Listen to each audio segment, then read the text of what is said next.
Hello students, welcome back to the next video of business study. आज के इस class में हम लोग बात करने वाले हैं बोरोड फंड के टाइप्स के बारे में। अभी तक हम लोग 11th क्लास के चैप्टर्स में हम लोग डिस्कस किए, that is business and finance chapter में हम लोग डिस्कस कर चुके हैं। ओनर्स फंड क्या होता है, ओनर्स फंड के टाइप क्या होते हैं, बिजनेस फाइनेंस क्या होता है, and borrowed fund and owner's fund के बीच में डिफरेंस भी हम लोग देख चुके हैं। आज हम लोग डिस्कस करेंगे ये बोरोड फंड क्या होता है एंड बोरोड फंड के टाइप्स के बारे में। ओनर्स फंड के टाइप्स हम लोग ऑलरेडी डिस्कस कर चुके हैं, जिसमें कि हम लोग equity share, preference share, retained earning, global depository receipt, American depository receipt, Indian depository receipt के बारे में हम लोग चर्चा किए। आज हम लोग डिस्कस करेंगे बोरोड फंड।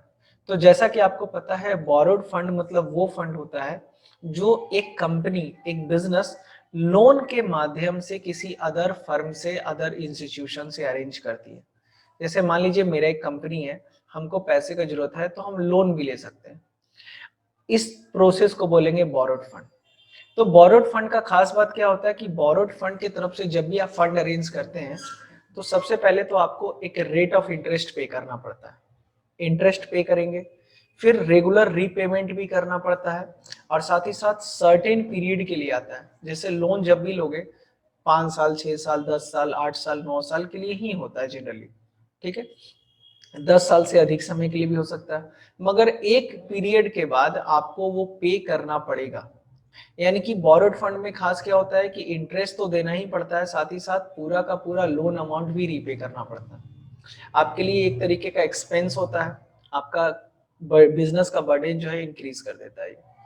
तो बोरोड फंड में किस तरीके का टाइप, कितने और तरीके होते हैं, कितने तरीके के सोर्स ऑफ फंड होते हैं बोरोड फंड में, ये हम लोग आज चर्चा करेंगे। तो चलिए शुरू करते हैं। Borrowed fund, borrowed fund means वो फंड जो लोन के आधार पर लिया गया। सबसे पहला टाइप आपका बता रहा है क्रेडिट, ट्रेड क्रेडिट। इसको जनरली शॉर्ट टर्म फाइनेंस बोलते हैं। शॉर्ट टर्म फाइनेंस मतलब 1 साल से कम समय के लिए। 1 साल से कम समय के लिए क्यों होता है समझिए जरा। ट्रेड क्रेडिट मतलब होता है, ट्रेड मतलब होता है लेन देन, और क्रेडिट मतलब होता है उधार। अब जैसे हम बिजनेसमैन हैं, हम जिस महाजन से, जिस सप्लायर से गुड्स खरीदते हैं रेगुलरली, तो हम उनसे उधार अगर मांग भी ले तो कोई बड़ी बात नहीं है।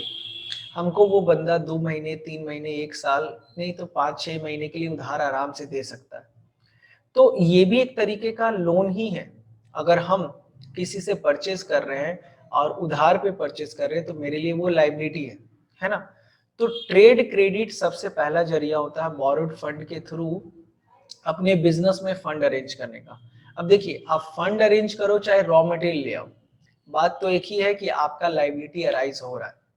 ठीक है, तो ट्रेड क्रेडिटर जनरली क्या होता है ट्रेड क्रेडिट में कि सर वो रॉ मटेरियल, वो इनपुट्स, वो मशीनरी जो हम लोग उधार पे खरीद के लाए हैं, वो मेरे लिए एक तरीके का बोरोड फंड का काम करता है। ठीक है, अच्छा, ट्रेड क्रेडिट जो मिलता है वो डिपेंड करता है आपके साइज पे। अब मेरा बिजनेस का टर्नओवर करोड़ों का है तो हमको आराम से हैवी अमाउंट ऑफ उधार मिल जाएगा, है ना, हैवी अमाउंट ऑफ क्रेडिट मिल जाएगा। मगर मेरे बिजनेस का टर्नओवर मात्र 10,000, 15,000 रुपए का है तो हमको ज्यादा उधार नहीं मिलेगा। तो nature of business, size of business पे डिपेंड करता है कि आपका ट्रेड क्रेडिट कितने का होगा। आप बहुत अच्छा रिलेशन बना के रखें अपने सप्लायर से, आपका क्रेडिट वर्दीनेस अच्छा है, आपका क्रेडिबिलिटी अच्छा है, तो लोग आपको उधार देने से हिचकेंगे नहीं, क्योंकि आपका पेमेंट रेगुलरली आते रहता है। तो ये फैक्टर भी रोल प्ले करता है। तो साइज ऑफ द बिजनेस अगर ज्यादा है तो ट्रेड क्रेडिट ज्यादा मिलेगा। नेचर ऑफ द बिजनेस पे भी डिपेंड करता है, और क्रेडिट वर्दीनेस आपका कितना है, यानी कि आपका कैपेबिलिटी क्या है, आपका कमिटमेंट लेवल कैसा है। आप अगर कमिटमेंट टाइम पे फुलफिल करते हैं, जब भी ड्यू डेट आता आप पेमेंट कर देते हो, तो लोग आपको सप्लाई उधार देने से हिचकेंगे नहीं। ठीक है, तो देखिए, trade credit refers to the arrangement whereby a manufacturer is granted credit, manufacturer को उधार मिलता है from the supplier of raw material, input और स्पेयर पार्ट्स। जो सप्लायर सप्लाई कर रहे हैं, इनपुट्स जो बेच रहे हैं उनके तरफ से। The supplier allow their customers to pay their outstanding balance within a credit period. Supplier क्या करता है, अलाउ करता है कि भैया आपको कितने दिन के अंदर में पेमेंट कर देना। जैसे हम किसी महाजन से खरीदे तो हमको 3 महीने का क्रेडिट पीरियड दिया, तो ये क्या हो गया, एक तरीके का source of borrowed fund. Generally the duration of trade credit 3 to 6 month, 3 से 6 महीना इनफ होता है, इसलिए इसको हम लोग क्या बोलते हैं, शॉर्ट टर्म फाइनेंस बोलते हैं। ठीक है, the availability of trade credit depend upon nature, size and credit worthiness. Credit worthiness ये सब पे डिपेंड करता है ना। फीचर्स की बात करें, फीचर एकदम आसान है, रेडली अवेलेबल। रेडली अवेलेबल मतलब अगर मेरा सप्लायर के साथ रिलेशन अच्छा है, हम एक फोन कॉल पे हम उधार मंगवा सकते हैं लाखों और करोड़ों रुपया। ठीक है, तो रेडली अवेलेबल क्यों बोल रहा है, क्योंकि जिनसे हमारा लेन देन होता है, अगर क्रेडिट वॉर्दिनेस मेरे बिजनेस का अच्छा है तो एकदम रेडी है, जब हम फोन करेंगे वो मेरे को गुड्स सप्लाई कर देंगे। यानी कि यहाँ पर कोई पेपर वर्क प्रोसीजर फॉलो करने का जरूरत नहीं पड़ता है ना। विदाउट एनी स्पेशल इफर्ट आपको इजिली लोन या फिर उधार मिल जाता है। दूसरा खास बात क्या है ट्रेड क्रेडिट का, कि ये वेरी फ्लेक्सिबल होता है टर्म्स एंड कंडीशन के हिसाब से, है ना। मान लो अगला जो पार्टी है वो 2 महीने का उधार देता था, आप रिक्वेस्ट किए नहीं इस बार 3 महीने का क्रेडिट पीरियड चाहिए, अगर डिस्कस किए हो जाता है आराम से इजिली, है ना। तो यहाँ पर कोई बैंक से लोन लेने के लिए बहुत आपको लेंदी रूल्स एंड रेगुलेशन फॉलो करना पड़ता है, पर यहाँ पर ऐसा कुछ नहीं है। यहाँ पर आप इजिली कोई रूल्स एंड रेगुलेशन, कोई लीगल प्रोसीजर, फॉर्मेलिटीज आपको फॉलो नहीं करने पड़ते हैं।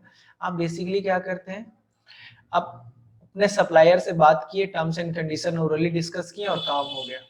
तो रिजिड रूल्स एंड रेगुलेशन नहीं होता है यहाँ पे, है ना। एडजस्ट कर सकते हैं अपने हिसाब से, आप कैसा चाह रहे हो वो कैसा चाह रहा है, अपने हिसाब से आप लोग डील कर सकते हो, तो ये एक फायदा है। तीसरा है नो फ्लोटेशन कॉस्ट। अब सर ये फ्लोटेशन कॉस्ट क्या होता है, अब देखिए, आप कभी भी मार्केट में शेयर इशू करेंगे, डिबेंचर इशू करेंगे, बैंक से लोन लेंगे, तो कुछ ना कुछ डॉक्यूमेंटेशन में करना पड़ता है, टाइम देना पड़ता है, डॉक्यूमेंटेशन प्रिपेयर करना पड़ता है, डॉक्यूमेंट्स लीगल फॉर्मेलिटीज फुलफिल करने पड़ते हैं, लाइसेंस लेना होता है, फॉर्म भरना होता है, और बैलेंस शीट अपना स्टेटमेंट बनाना पड़ता है। तो इसमें कुछ ना कुछ पैसा खर्च होता है जरूर। तो ये जो लीगल फॉर्मेलिटीज फुलफिल करने के लिए जो पैसा का जरूरत पड़ता है, जो खर्च करते हैं हम लोग, उसको कहते हैं फ्लोटेशन कॉस्ट। यानी कि बैंक से लोन लेने के लिए भी आपको कुछ ना कुछ खर्च करना पड़ेगा डॉक्यूमेंटेशन में, तो इस तरीके के एक्सपेंसेस को हम लोग बोलते हैं फ्लोटेशन कॉस्ट। ठीक है, मगर उधार लेने वक्त आपको ये सब कुछ करने की जरूरत नहीं, बस आप फोन कॉल किया, काम आपका हो गया। तो no flotation cost is involve. Next point क्या कह रहा है, इंक्रीज इन प्राइस। अच्छा, प्राइस, एक प्रॉब्लम क्या होता है पता है, प्राइस इंक्रीज हो जाता है। जैसे देखिए, हम मान लीजिए 1 लाख रुपए का प्रोडक्ट ऑर्डर किए, और अगर 1 लाख रुपया कैश में पेमेंट कर रहे हैं, तो हो सकता है कि उस सप्लायर से कुछ डिस्काउंट ले ले, कैश डिस्काउंट 10,000, 5,000, 8,000 जो भी मिल जाए, मान लो 5,000 वो अलाउ किया, तो 1 लाख का सामान हम कितने में खरीदे, 5,000 कम यानी कि 95 में खरीदे। मगर जब उधार में आप परचेस करते हो, ट्रेड क्रेडिट जब होता है, तो ये चीज पॉसिबल नहीं हो पाता है कि आपको कम में दे मिले। ठीक है, ये एक प्रॉब्लम है, इसके कारण कॉस्ट आपका बढ़ जाता है। 1 लाख का चीज आप 95 में खरीद सकते थे मगर नहीं खरीद पाए। और दूसरा वजह क्या होता है कि अगर मान लीजिए आपके पास फंड नहीं है और आप अपने सप्लायर से खरीदना चाह रहे हो, तो उधार देने के लिए रेडी है मगर रेट ज्यादा चार्ज कर रहा, आपको पता है कि अगला पार्टी सेम गुड्स 20 रुपए के रेट पे दे रहा है मगर वो कैश मांग रहा है, मगर आपके पास फंड नहीं है, तो जिस सप्लायर से बात की है वो 22 रुपया का रेट बता रहा है आपको, तो मजबूरी में आपको 22 में ही खरीदना पड़ेगा क्योंकि आपके पास फंड नहीं है। तो ये एक प्रॉब्लम वाली बात है कि प्राइस जो है वो क्या हो जाता है, इंक्रीज हो जाता है। समटाइम्स सप्लायर जो है उधार बेचने के कारण प्राइस ज्यादा चार्ज करते हैं। सिंपल सा फंडा है ना, अगर मान लीजिए हमसे कोई उधार खरीदने आ रहा है, अगर वो बंदा पेमेंट कर देगा कैश में, तो हो सकता है कि हम उसको कुछ कम चार्ज करें प्राइस, मगर वो उधार खरीद रहा है तो हो सकता है कि हम उससे ज्यादा प्राइस चार्ज करें। और लीगल एक्शन, है ना, तो लीगल एक्शन भी लिया जा सकता है, क्योंकि जब उधार में लेन देन होता है ना तो एक प्रॉमिसरी नोट बनता है। इसके बारे में ना आप बिजनेस स्टडी में नहीं, अकाउंट्स में पढ़ते हो। अकाउंट्स में एक चैप्टर है बिल्स ऑफ एक्सचेंज, वहां पे आपको पढ़ाया जाएगा प्रॉमिसरी नोट क्या होता है। तो वो प्रॉमिसरी नोट होता क्या, एक्चुअली शॉर्ट में हम बता देते हैं। जैसे मान लीजिए हम आप लोगों को उधार बेच रहे हैं, तो हम आपको बोलेंगे भैया आप एक बिल बनाओ, आप एक बिल बनाओ, आप बनाओगे ये बिल, और आप अपना सारा नाम डिटेल कितने का परचेस किए, उधार खरीदे हो, मान लो 50,000 का उधार खरीदे तो 50,000 लिखोगे और आप साइन करके मुझे दे दो। आप जैसे ही साइन करके मुझे देंगे ये आपके लिए हो जाएगा प्रॉमिसरी नोट। अब कल को आप डिफॉल्ट करते हैं, 3 महीने के बाद पेमेंट नहीं करते, तो हम इसी बिल को दिखाकर आपके ऊपर केस कर सकते हैं, लीगल एक्शन ले सकते हैं। तो जिस तरीके से बैंक से जब आप लोन लेते हो तो आप अगर रीपे नहीं करते हो तो आपका कुर्ती जब्ती होता है, या फिर आपको लीगल एक्शन फॉलो करना पड़ता है, लीगल फॉर्मेलिटीज फुलफिल करना पड़ता है, लीगल आप पे एक्शन लिया जाता है। उसी तरीके से यहाँ पर भी होता है, क्योंकि प्रॉमिसरी नोट ड्रॉ होता है, तो अगर आप उधार खरीदे और टाइम पे पेमेंट नहीं करेंगे तो सेलर आपके ऊपर इस नोट को ध्यान में रखते हुए केस कर सकता है। तो ये एक बात है, वही कह रहा है legal action. In trade credit the buyer generally issue promissory note. Promissory note समझ में आया, बायर बनाया इस नोट को, अब बायर इसमें साइन कर दिया, अब बायर साइन करके आपको दे दिया, तो बायर के लिए क्या हो गया ये प्रॉमिसरी नोट, क्योंकि वो प्रॉमिस कर रहा है कि भैया हम पेमेंट कर देंगे। And in case fail to meet his commitment the supplier can take legal action. I hope कि आपको ये पॉइंट बहुत अच्छे से क्लियर होगा। चलिए बहुत अच्छी बात है। नेक्स्ट हमारा टॉपिक है, एक छोटा सा और टॉपिक है जिसको हम लोग डिस्कस करेंगे, पब्लिक डिपॉजिट। बोरोड फंड है मीडियम टर्म के लिए। देखिए short term, medium term, long term. Short term आपका होता है 1 साल से कम समय के लिए, मीडियम टर्म होता है 1 साल से 5 साल के लिए, आप कह सकते हैं 1 to 5 ईयर के लिए कह सकते हैं। एंड लॉन्ग टर्म कहने का मतलब होता है 1 साल से अधिक समय के लिए। तो 5 साल से अधिक समय के लिए अगर है तो वो लॉन्ग टर्म हो जाता है सर। हाँ, तो पब्लिक डिपॉजिट जो है एक तरीके का शॉर्ट मीडियम टर्म फाइनेंस है, और नाम से ही सब कुछ क्लियर होना चाहिए। नाम में क्या बोल रहा है, पब्लिक, पब्लिक मतलब आम जनता, और डिपॉजिट मतलब उन्होंने जो पैसा डिपॉजिट करा आपके पास। देखिए पब्लिक जो है ना बैंक में भी अपना पैसा डिपॉजिट करती है, जिसके बारे में आपको बहुत अच्छे से पता है, बट पब्लिक जो है अपना पैसा कंपनी को भी उधार दे सकती है, लोन दे सकती है। तो इन केस अगर कंपनी को फंड का जरूरत है और कंपनी वो फंड लोन के तौर पे ले रहा है, मगर बैंक से नहीं, आम जनता से, सिंपल सा फंडा है। हम क्या बता रहे हैं आपको कि कोई पब्लिक, कोई कंपनी अगर लोन लेना चाह रहा है, अगर बैंक से लोन ले रहा है तो वो बैंक लोन कहलाएगा, मगर वही पैसा अगर पब्लिक से लिया जा रहा है तो उसको कहते हैं पब्लिक डिपॉजिट। तो यहाँ पर भी सब कुछ सेम कंडीशन रहेगा, पब्लिक को टाइम टू टाइम इंटरेस्ट देना पड़ेगा, पब्लिक को एक सर्टेन पीरियड के बाद रीपे करना पड़ेगा, है ना। तो टर्म्स एंड कंडीशन लोन वाला ही रहता है, बस फर्क ये है कि आप बैंक से ना लेकर आप किसी और से, किसी जनता से लोन ले रहे हैं।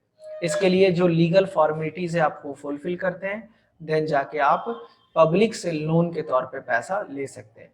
मतलब एक कंपनी, फाइनेंशियल इंस्टीट्यूशन बैंक से भी लोन ले सकता है और आम जनता से भी लोन ले सकता है।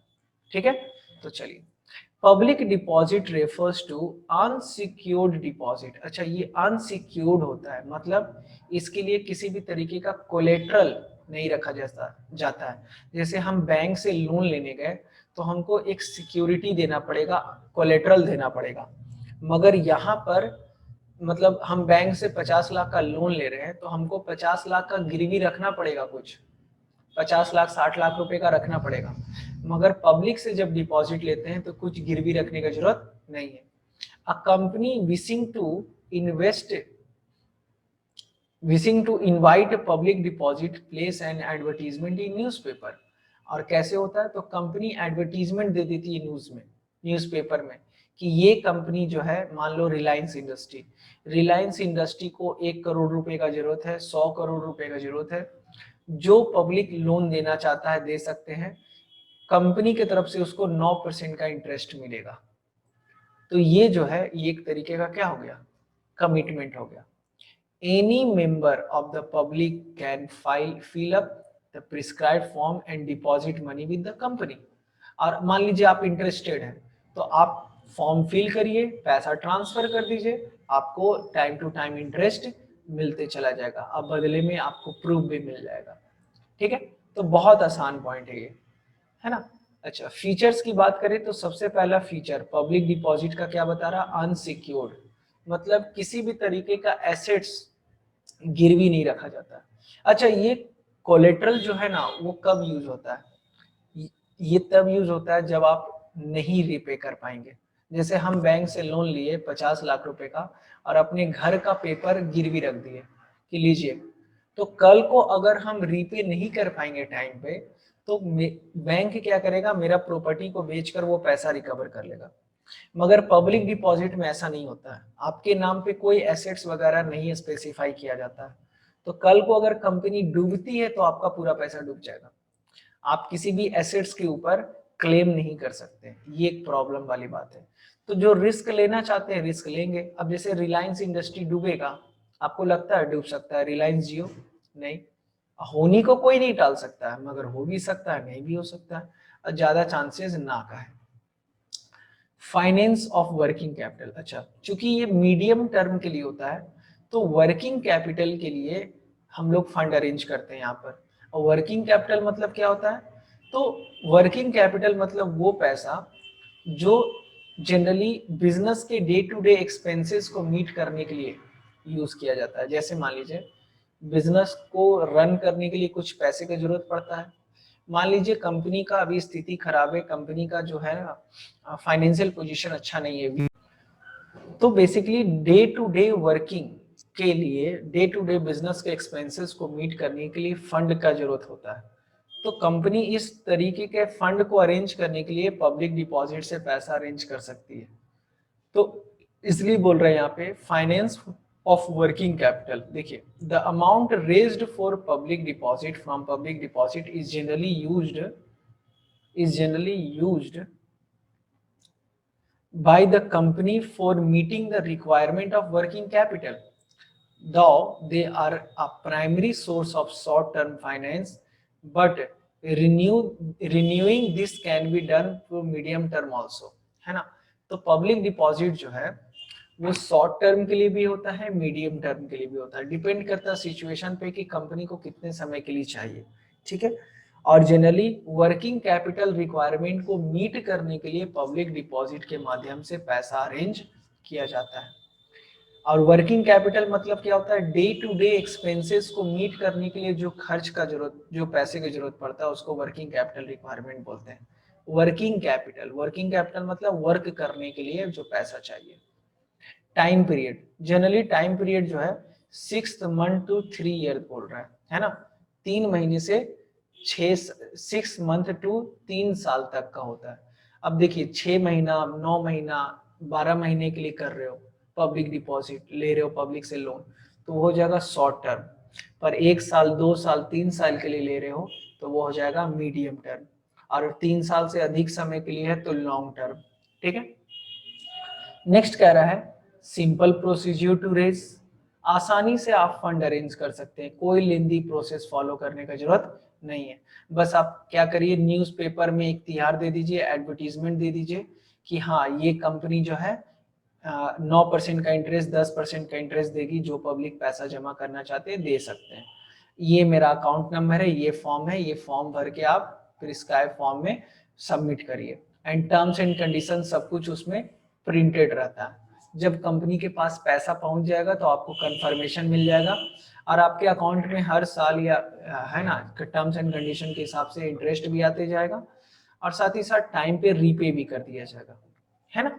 तो सिंपल टू प्रोसीजर है, सिंपल प्रोसीजर होता है, कोई कॉम्प्लिकेटेड प्रोसीजर नहीं होता। एडवर्टीजमेंट में न्यूज दे देती है, देकर सारा टर्म्स एंड कंडीशन प्रिंट कर दिया जाता है। रीपेमेंट, रीपेमेंट करने का मतलब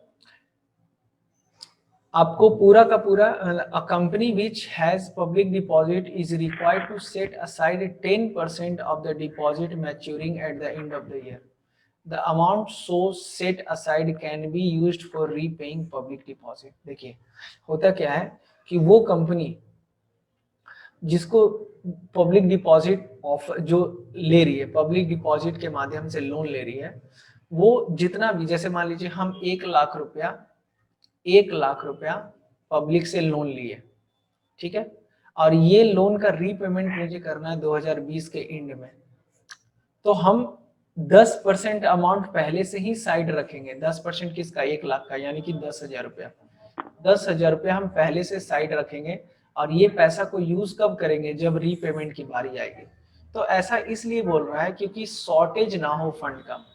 तो रीपेमेंट किया जाता है तय समय के अंदर. जैसे 3 साल के लिए तो 3 साल में आपको रीपे करना पड़ेगा, और 6 महीना के लिए लिए हैं तो 6 महीना में ही रीपे करना पड़ेगा. आप टाइम एक्सटेंड नहीं कर सकते. ऐसा नहीं कि 6 महीना के लिए पब्लिक को बोले नहीं 1 महीना बाद देंगे, नहीं, आपको 6 महीने के अंदर ही रीपे करना पड़ेगा. अदरवाइज इन्वेस्टर जो है वो लीगल एक्शन आपके ऊपर ले सकते हैं. बात समझे? इन्वेस्टर आपके ऊपर लीगल एक्शन ले सकते हैं. एंड लास्ट पॉइंट कह रहा है इकोनॉमिकल. इकोनॉमिकल क्यों कह रहा है?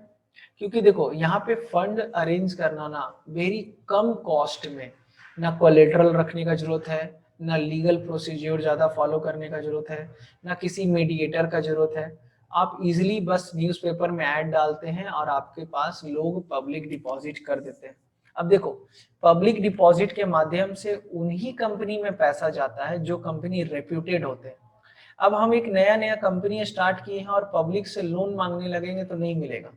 पर यहीं पे टाटा इंडस्ट्री, रिलायंस इंडस्ट्री और लार्सन एंड टूब्रो और अलग अलग कंपनीज जो रेप्यूटेड है वो लोन मांगेगी तो भले ही उनको मिल जाएगा. तो इकोनॉमिकल इसलिए होता है क्योंकि बहुत कम कॉस्ट पे मिल जाता है, और साथ ही साथ ज्यादा आपको प्रोस्पेक्टस इशू करना, अंडरराइटर कमीशन वगैरह आपको देने का जरूरत नहीं पड़ता. प्रोस्पेक्टस मतलब जिसमें आप लिखते हो कि क्या है क्या नहीं है सारा डिटेल, और अंडरराइटर कमीशन मतलब ब्रोकर वगैरह अपॉइंट करने का जरूरत नहीं पड़ता. आप इजिली आप लोन अरेंज कर लेते हैं. किसी भी तरीके का एडमिनिस्ट्रेटिव कॉस्ट ज्यादा नहीं लगता है. नॉर्मल सा फॉर्मेलिटीज फुलफिल करते हैं और फुलफिल करने के बाद आपको लोन जो है वो मिल जाता है. तो इसी के साथ ये हमारा जो पब्लिक डिपॉजिट का फीचर्स था वो भी ओवर हुआ.